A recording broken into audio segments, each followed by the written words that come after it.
नमस्कार दोस्तों, स्वागत है आपका एसएससी डिस्कशन पॉडकास्ट के स्पेशल सेशन में, जहां हम बात करेंगे सीधे सिलेक्शन वाली। बिल्कुल।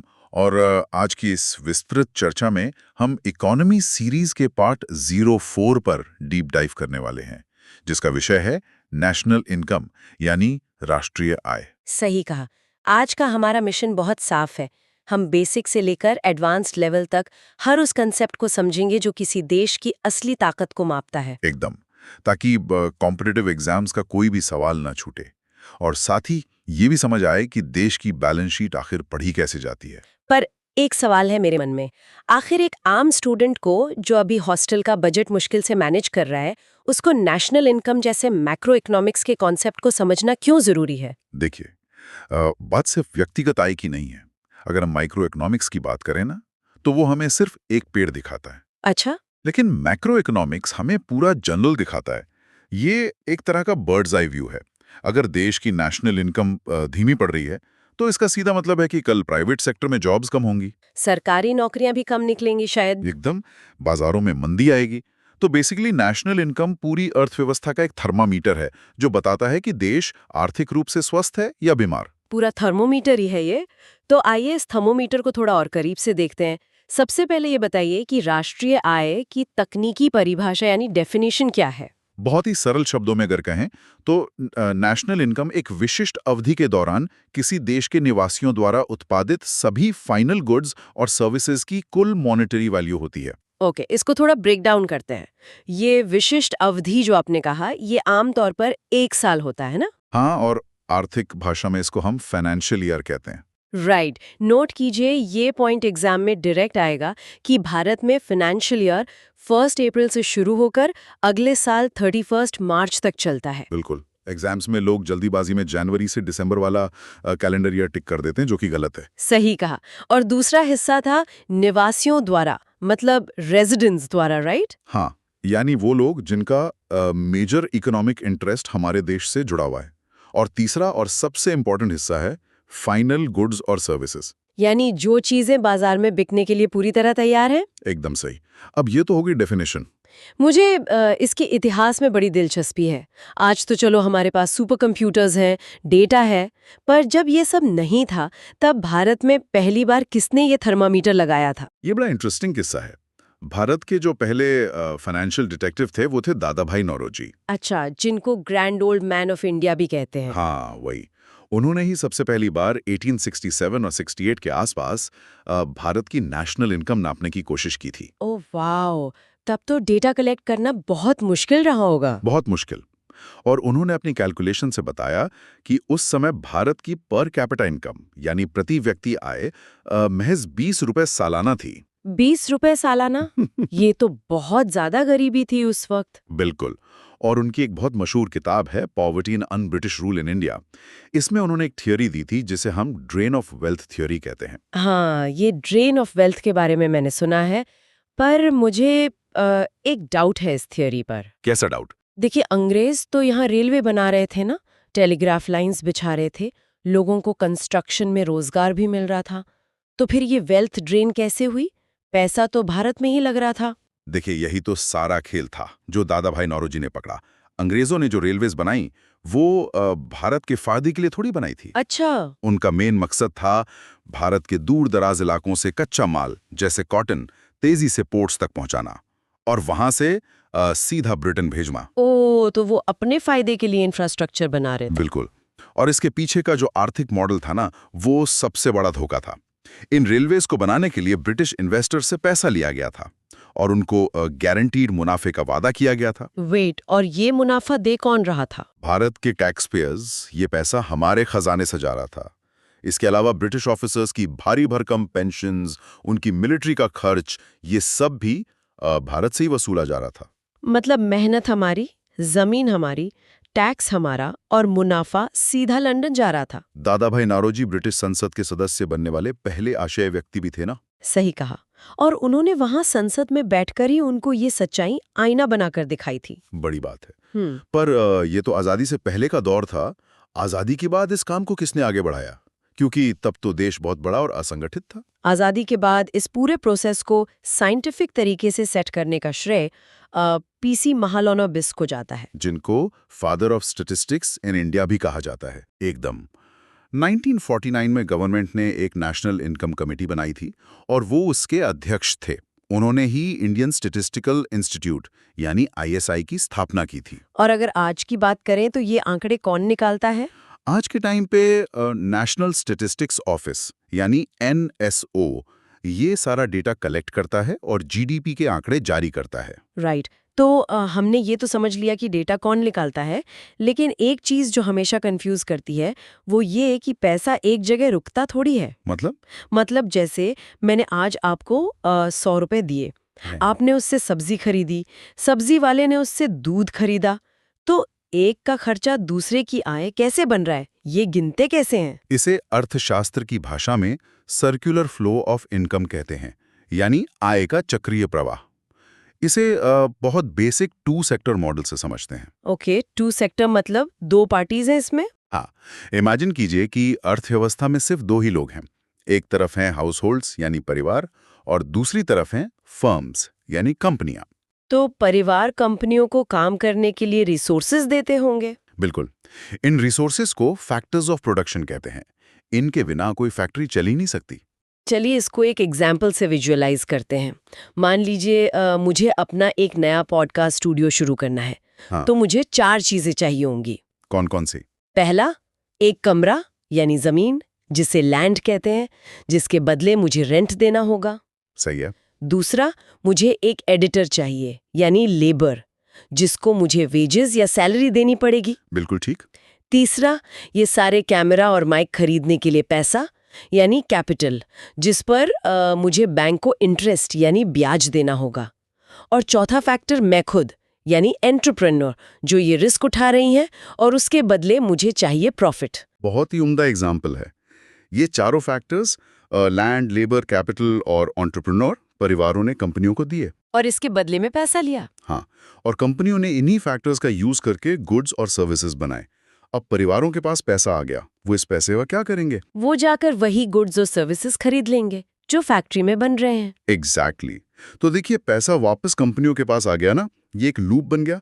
इसे ही सर्कुलर फ्लो कहते हैं। पर असल जिंदगी में सिर्फ हम और कंपनियां थोड़ी ना होते हैं, बीच में सरकार भी तो टैक्स लेने आ जाती है। हाँ, तो जब गवर्नमेंट पिक्चर में आती है तब ये मॉडल 3 सेक्टर मॉडल बन जाता है। क्योंकि सरकार दोनों से टैक्स लेती है और फिर उस पैसे को सड़कों, स्कूल्स या सब्सिडीज पर खर्च कर देती है। सही। और अगर हम अपने देश की बाउंड्रीज के बाहर देखें, यानी जब हम दूसरे देशों के साथ इंपोर्ट और एक्सपोर्ट शुरू करते हैं, तब ये बन जाता है 4 सेक्टर मॉडल। इसमें फॉरेन सेक्टर जुड़ जाता है। अच्छा, अब इसमें एक सवाल उठता है, अगर इकोनॉमी एक ऐसी बंद साइकिल या टैंक की तरह है, तो ये जीडीपी बढ़ती या घटती कैसे है? मतलब इकोनॉमी एक्सपैंड कैसे करती है? ये टैंक वाली एनालॉजी बड़ी सही है। इस टैंक में पानी के फ्लो को 2 चीजें कंट्रोल करती हैं, इंजेक्शन और लीकेज। इंजेक्शन मतलब टैंक में नया पानी डालना? बिल्कुल। इंजेक्शन का मतलब है सर्कुलर फ्लो में नए पैसे का आना। इससे देश की इकोनॉमी की स्पीड बढ़ती है, नई जॉब्स पैदा होती हैं। जिसके एग्जाम्पल्स क्या होंगे? जैसे इन्वेस्टमेंट, जब कंपनियां नई मशीन खरीदती हैं या फैक्ट्री लगाती हैं। दूसरा है गवर्नमेंट एक्सपेंडिचर, जैसे सरकार ने हाईवे बनाने पर पैसे खर्च किए। और तीसरा एक्सपोर्ट्स। जब हम बाहर सामान बेचते हैं और डॉलर्स देश के अंदर आते हैं, ये सब टैंक में पानी भर रहे हैं। तो फिर लीकेज क्या है? लीकेज इसका उल्टा है। ये टैंक का वो छेद है जहां से पैसा बाहर निकल रहा है। जैसे सेविंग्स। वेट, सेविंग करना बुरा कैसे हो सकता है? पर्सनल लेवल पर सेविंग अच्छी है, पर मैक्रो इकोनॉमिक्स में अगर हर कोई पैसा गड्ढे के नीचे छुपा के रख ले और खर्च ही ना करे, तो मार्केट में डिमांड गिर जाएगी ना। वो पैसा फ्लो से बाहर हो गया। अच्छा, इसलिए वो लीकेज है। सही पकड़ा। दूसरा लीकेज है टैक्सेस। अगर सरकार बहुत ज्यादा टैक्स ले ले और उसको इकोनॉमी में वापस खर्च ना करे, तो फ्लो धीमा हो जाता है। और तीसरा है इंपोर्ट्स। हाँ, जब हम विदेशी फोन खरीदते हैं तो अपना रुपया बाहर भेज देते हैं। एकदम। तो इसका मेन टेक अवे ये है कि अगर इकोनॉमी में इंजेक्शन लीकेज से ज्यादा होगा, तभी अर्थव्यवस्था एक्सपैंड करेगी और जीडीपी बढ़ेगी। ये फ्लो और टैक्स का कॉन्सेप्ट तो बड़ा क्लियरली समझ आ गया, लेकिन एनएसओ इन सब को नापता कैसे है? आखिर करोड़ों लोग हैं, लाखों कंपनियां हैं, कोई एग्जैक्ट तरीका तो होगा? हाँ, इस आय को मापने के 3 प्रमुख तरीके हैं। पहला तरीका है वैल्यू एडेड मेथड, जिसको हम प्रोडक्ट मेथड भी कहते हैं। इसका पूरा फोकस प्रोडक्शन साइड पर होता है। पर एक सेकंड, इसमें तो एक बहुत बड़ी प्रॉब्लम हो सकती है। कैसी प्रॉब्लम? मान लीजिए हम एक शर्ट की बात कर रहे हैं। एक किसान ने 100 रुपए का कॉटन यानी कपास उगाया। उसने वो कपास धागा बनाने वाली कंपनी को बेचा। उस कंपनी ने उस कॉटन से 150 रुपए का धागा बनाया और कपड़ा मिल को भेजा। ठीक है। फिर उस कपड़ा मिल ने धागे से 250 रुपए का कपड़ा बनाकर दर्जी को दिया और आखिर में दर्जी ने उस कपड़े से शर्ट सिलकर 500 रुपए में मार्केट में बेची। अब अगर सरकार इन सबको जोड़ ले 100, 150, 250 और 500, तो ये तो 1000 रुपए हो जाएगा। पर शर्त तो सिर्फ 500 की है ना? बड़ी सटीक ऑब्जर्वेशन है आपकी। और अर्थशास्त्र में इस ऐसी गड़बड़ को डबल काउंटिंग यानी दोहरी गणना का जाल कहते हैं। तो इस जाल से बचने का क्या तरीका है? इससे बचने के लिए हम वैल्यू एडेड मेथड का यूज करते हैं। इसमें हम हर स्टेज पर सिर्फ उस वैल्यू को जोड़ते हैं जो नई ऐड हुई है, यानी हर स्टेज की एक्स्ट्रा वैल्यू। अच्छा, तो किसान की वैल्यू हुई 100 रुपए, धागे वाले ने 100 की चीज को 150 का बनाया, तो उसने सिर्फ 50 रुपए ऐड किए। सही जा रहे हैं। और कपड़े वाले ने 150 को 250 किया, यानी उसने 100 रुपए ऐड किए। दर्जी ने उसको 500 बनाया, यानी 250 रुपए ऐड किए। तो अगर हम सिर्फ इन एडिशंस को जोड़ें 100 + 50 + 100 + 250, तो टोटल वापस 500 ही आता है। एग्जैक्टली। और दूसरा तरीका यह है कि इस मगजमारी में पड़ने के बजाय सीधा फाइनल प्रोडक्ट की कीमत देख लो, यानी सीधा दर्जी की 500 वाली शर्ट किन लो। ओहो, इसीलिए हमारी जो डेफिनेशन थी शुरू में, उसमें फाइनल गुड्स बोला गया था। इंटरमीडिएट गुड्स को हम काउंट ही नहीं करते। बिल्कुल। इसको एक आम जिंदगी के एग्जाम्पल से देखें तो मान लीजिए आप बाजार से चाय पत्ती खरीद कर लाएं। अपने घर पर चाय बनाने के लिए। हाँ, तो वो फाइनल गुड हुई, क्योंकि अब वो आगे किसी को बेची नहीं जाएगी। पर अगर वही चाय पत्ती एक चाय की टपरी वाला खरीदता है, तो वो उसको प्रोसेस करके चाय बनाकर गिना गिना कर 50 लोगों को बेचेगा। तो टपरी वाले के लिए वो चाय पत्ती इंटरमीडिएट गुड बन गई। एकदम सही। हम नेशनल इनकम में सिर्फ घर वाली चाय पत्ती को या फिर चाय वाले की बेची हुई चाय के कप्स को गिनेंगे, दोनों को नहीं। ये तो बहुत क्रिस्टल क्लियर हो गया। ये तो हुआ पहला तरीका, बाकी 2 क्या है? दूसरा तरीका है इनकम मेथड। ये डिस्ट्रीब्यूशन साइड पर फोकस करता है, मतलब प्रोडक्शन के प्रोसेस में लोगों में कितना पैसा कमाया। इसमें हम वो सब जोड़ते हैं क्या जो लोगों को मिला? हाँ, जैसे मजदूरों की सैलरी, जिसे कॉम्पनसेशन ऑफ एम्प्लॉयज कहते हैं, फिर जमीन और कैपिटल से आने वाली आमदनी यानी ऑपरेटिंग सरप्लस, और खुद का बिजनेस करने वालों की मिक्स्ड इनकम। इन सबको जोड़ दो तो आय निकल आती है। और तीसरा मेथड क्या है? मैंने अक्सर अखबारों में एक फॉर्मूला देखा है, GDP = C + I + G plus bracket में X - M। ये क्या है? हाँ, ये तीसरा और सबसे आम तरीका है, जिसे एक्सपेंडिचर मेथड कहते हैं। इसका फंडा बहुत सिंपल है। अगर आय नापनी है तो बस ये देख लो कि लोग खर्च कहाँ कर रहे हैं। ओह, यानी खर्च और आय बराबर होती हैं इकोनॉमी में। तो इस फॉर्मूला को थोड़ा डिटेल में बताएं। बिल्कुल। इसमें सी का मतलब है कंजम्पशन, यानी आम परिवारों का जो घरेलू खर्च होता है। आई का मतलब है इन्वेस्टमेंट, जो कंपनियां नई फैक्ट्री और मशीन पर खर्च करती हैं। और जी मतलब गवर्नमेंट स्पेंडिंग, सरकार जो इंफ्रास्ट्रक्चर, डिफेंस या पब्लिक सर्विसेज पर खर्च करती है। और आखिर में ब्रैकेट में जो X - M है, वो है नेट एक्सपोर्ट्स, यानी एक्सपोर्ट्स में से इंपोर्ट्स को घटा दो। एकदम ठीक। तो इन तीनों मेथड्स में से किसी से भी हिसाब लगाओ, नतीजा लगभग एक जैसा ही आता है। पर एक कंफ्यूजन और है, इन फॉर्मूला से जो आंकड़े आते हैं उनके नाम अलग अलग क्यों होते हैं? कभी कोई बोलता है GDP, कभी सुनते हैं GNP, फिर कभी NDP। ये सब एक ही बात है या इनमें कुछ टेक्निकल डिफरेंस है? इनमें बहुत फाइन टेक्निकल डिफरेंसेस हैं। ये सब इकोनॉमी को देखने के अलग अलग नजरिए हैं। सबसे पहले बात करते हैं GDP की, यानी ग्रॉस डोमेस्टिक प्रोडक्ट, जिसको साइमन कुजनेट्स ने डेवलप किया था। सही बात है। GDP में सबसे मेन वर्ड है डोमेस्टिक। इसका पूरा फोकस जगह पे होता है, यानी डोमेस्टिक बाउंड्री के अंदर। मतलब चाहे टाटा की फैक्ट्री हो जो कि एक भारतीय कंपनी है, या फिर एप्पल की फैक्ट्री हो जो विदेशी कंपनी है, अगर उन्होंने भारत की जमीन के अंदर मोबाइल या गाड़ी बनाई है तो वो भारत की जीडीपी में काउंट होगी। बिल्कुल सही समझे आप। बाउंड्री मैटर करती है, इंसान नहीं। लेकिन जब हम जगह के बजाय सिर्फ अपने देशवासियों पर फोकस करते हैं, तब हम जीएनपी निकालते हैं, यानी ग्रॉस नेशनल प्रोडक्ट। अच्छा, जीएनपी में रेजिडेंट मैटर करता है। तो इसमें अगर कोई भारतीय इंजीनियर दुबई में काम कर रहा है और वहां से पैसे इंडिया भेज रहा है, तो क्या हम उसे काउंट करेंगे? एकदम काउंट करेंगे। और वहीं अगर कोई विदेशी भारत में रहकर कमा रहा है और अपने देश पैसे भेज रहा है, तो उसे हम घटा देंगे। इस एडजस्टमेंट को ही NFIA कहते हैं, यानी net factor income from abroad. ओ, तो जीडीपी में एनएफआईए जोड़ दो तो जीएनपी बन जाता है। सही पकड़ा। पर ये ग्रॉस और नेट का क्या चक्कर है? एनडीपी और एनएनपी कहाँ से आते हैं? देखिए, ग्रॉस का मतलब होता है बिना किसी डिडक्शन के टोटल वैल्यू। लेकिन इकोनॉमी में मशीन्स और बिल्डिंग्स समय के साथ घिसती भी तो है ना। हाँ, डेप्रिसिएशन तो होता ही है। बस जब आप इस ग्रॉस वैल्यू में से इस घिसावट यानी डेप्रिसिएशन को घटा देते हैं, तब वो नेट बन जाता है। अगर जीडीपी में से डेप्रिसिएशन घटाया तो एनडीपी बन गया, और जीएनपी में से घटाया तो एनएनपी बन गया, यानी नेट नेशनल प्रोडक्ट। यहाँ एग्जामिनर्स अक्सर कंफ्यूज करते हैं, तो ध्यान दें। एग्जाम में पूछा जाता है कि इन सब में से एग्जैक्टली नेशनल इनकम किसे माना जाता है, और उसका जवाब एनएनपी ही होता है। पर उसमें भी एक ट्रिक है ना? हाँ, एनएनपी भी दो तरह से दिखाया जाता है, एनएनपी एट मार्केट प्राइस और एनएनपी एट फैक्टर कॉस्ट। और जो सच्ची और असली नेशनल इनकम होती है, वो एनएनपी एट फैक्टर कॉस्ट को माना जाता है। पर ऐसा क्यों? एनएनपी एट मार्केट प्राइस को असली क्यों नहीं मानते? हम तो चीजें मार्केट प्राइस पर ही खरीदते हैं ना। क्योंकि मार्केट प्राइस के अंदर एक बहुत बड़ा धोखा छुपा होता है, और वो धोखा है इनडायरेक्ट टैक्सेस का, जैसे जीएसटी। इसे किसी एग्जाम्पल से समझा सकते हैं? जरूर। मान लीजिए किसी फैक्ट्री में एक साबुन बनकर तैयार हुआ। उसमें जो लेबर, जमीन और कैपिटल का खर्च आया वो था 10 रुपए।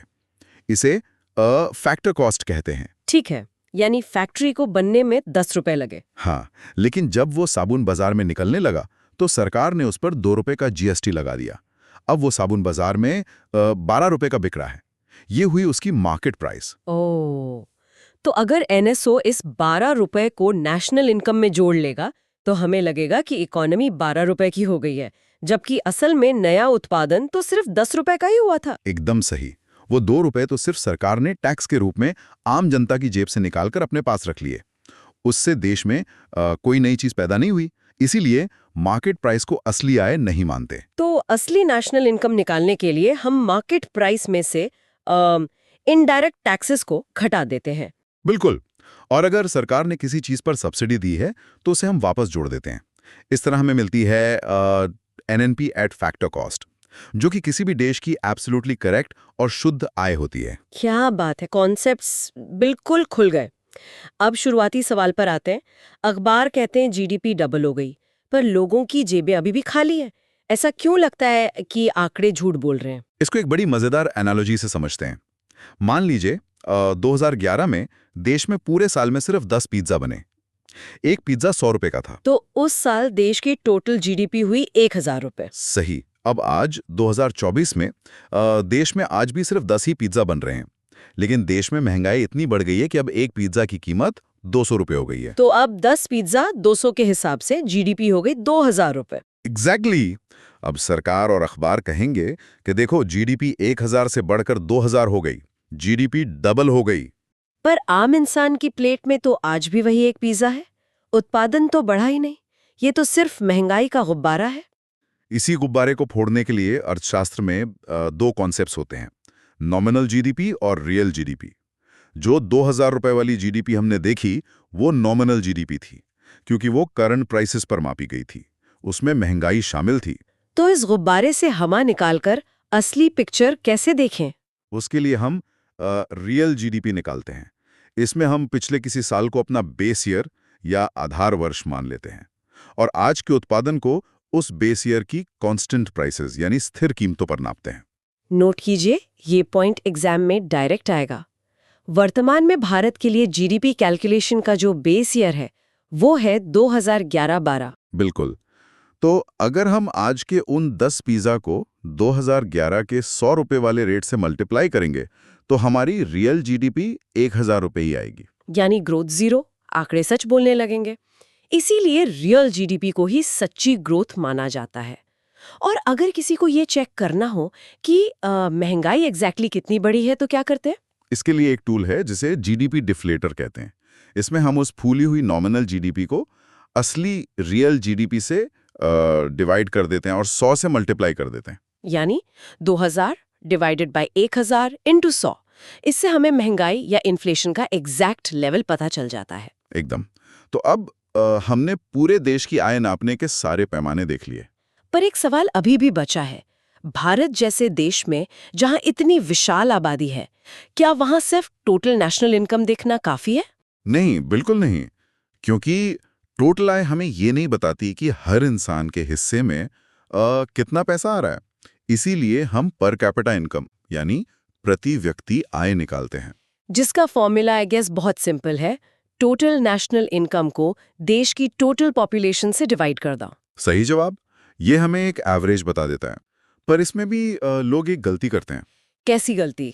लोग दो देशों को डायरेक्टली कंपेयर करने लगते हैं। जैसे मान लीजिए इंडिया की पर कैपिटा इनकम अगर 1 लाख रुपए है और अमेरिका की 5 लाख रुपए है, तो लोग सोचते हैं कि अमेरिकन नागरिक भारतीय नागरिक से 5 गुना अमीर है।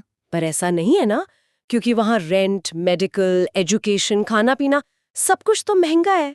$1 में वहां उतना थोड़ी आता होगा जितना यहाँ 83 रुपए में आता है। हाँ, एग्जैक्टली।